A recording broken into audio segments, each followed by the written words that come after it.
Okay, now कुछ आपको बताते हैं, कुछ बेसिक कॉन्सेप्ट्स बनाते हैं ऑसिलेशन के चैप्टर में जो यूज़ होते हैं। कुछ बेसिक चीज़ें बार बार आप पूरे चैप्टर में आपके सामने आ जाएंगे। उनमें से सबसे पहला है वाइब्रेशन।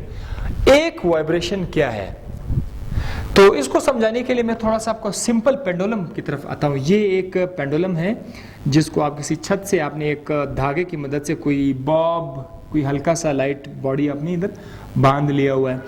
आप उसको एक साइड पे डिस्प्लेस करें, उसके बाद उसको छोड़ दें तो ये खुद ब खुद आगे पीछे होना शुरू कर देगा। इसमें एक वाइब्रेशन का मतलब क्या है? एक वाइब्रेशन का मतलब ये है कि जब ये ऑब्जेक्ट अपने शुरू वाले पॉइंट से यहां से जहां से आप स्टार्ट करते हैं, स्टार्ट से चलो यहां से स्टार्ट, जब अपने शुरू वाले पॉइंट से एक की तरफ आ जाए, अपने दूसरे एक्सट्रीम पर आ जाए और फिर वापस अपने पॉइंट पर आ जाए, पहुंच जाए, सो इसको बोलते हैं एक राउंड मुकम्मल। सो एक राउंड जब मुकम्मल करेगा इसको बोलते हैं 1 वाइब्रेशन। इसी तरह दोबारा जब ये आ जाएगा 2 vibration, 3 vibration, 4 vibration and so on. अब जरा ये भी देखिए, एक वाइब्रेशन को मुकम्मल करने में कुछ टाइम तो लगेगा, उस टाइम को बोलते हैं टाइम पीरियड।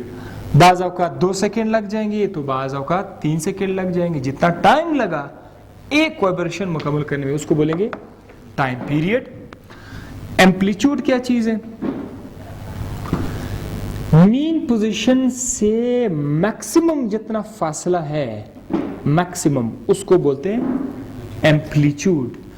अलबत्ता उससे पहले डिस्प्लेसमेंट बोलना ज्यादा अच्छा है। यहां से थोड़ा आ गया डिस्प्लेसमेंट, डिस्प्लेसमेंट, डिस्प्लेसमेंट। जब आप लास्ट में एक्सट्रीम पोजीशन में पहुंच जाते हैं, जब आपका डिस्प्लेसमेंट मैक्सिमम हो जाता है, तो उस मैक्सिमम डिस्प्लेसमेंट को भी एम्पलीट्यूड कहा जाएगा। Maximum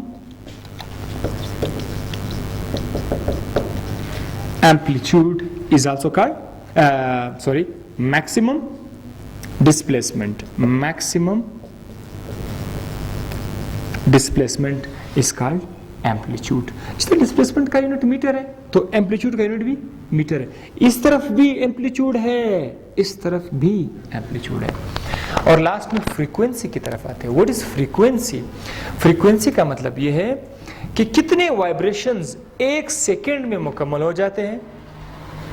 the number of vibration in 1 second. एक सेकेंड में अगर कोई चीज 3 वाइब्रेशन मुकम्मल करेंगे तो उसकी फ्रीक्वेंसी 3 है। एक सेकेंड में अगर वो 10 वाइब्रेशन मुकम्मल करे तो उसका फ्रीक्वेंसी 10 है। और एक सेकेंड में अगर 1 वाइब्रेशन मुकम्मल करे तो उसकी फ्रीक्वेंसी 1 है। फ्रीक्वेंसी को यहाँ पर हम लोग स्मॉल f से शो करेंगे। और याद रखें, फ्रीक्वेंसी और टाइम पीरियड में एक बड़ा अच्छा फार्मूला है, रिलेशन है, वो है frequency is equal to 1 upon time. 1 upon time is equal to frequency. तो ये फार्मूला बार बार आगे भी आपके काम आएगा। यहाँ तक अच्छा, कुछ आपकी मालूमात के लिए मैंने बताया है कि किसका टाइम पीरियड ज्यादा होगा, इस पेंडुलम का या उसका? छोटे वाले का टाइम पीरियड ज्यादा होगा। मेरे ख्याल में आप लोगों को रोजा लगा हुआ है। इसका टाइम पीरियड कम होगा, ये जल्दी अपने एक चक्कर मुकम्मल करेगा। सो लेट्स सपोज इसको 2 सेकेंड लग जाएंगे। इसका लंबाई, इसकी रस्सी की लंबाई बहुत ज्यादा है, इसको एक चक्कर मुकम्मल करने में 4 सेकेंड लग जाएंगे, 5 सेकेंड लग जाएंगे। ज्यादा लंबा रस्सी है तो उसको एक चक्कर में ज्यादा टाइम लगेगा। सो पेंडुलम के केस में टाइम पीरियड जो है वो रस्सी के लंबाई पे डिपेंड करता है। सो पेंडुलम के केस में टाइम पीरियड का फॉर्मूला क्या है? T is equal to 2 pi under root L upon G। इसमें लेंथ लिखा हुआ है, यानी पेंडुलम के केस में टाइम पीरियड किस चीज का मोहताज है?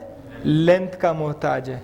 जितना रस्सी लंबी रस्सी होगी उतना ही ज्यादा टाइम लेगा, जितना छोटी रस्सी होगी उतना कम टाइम लगेगा। Thank you.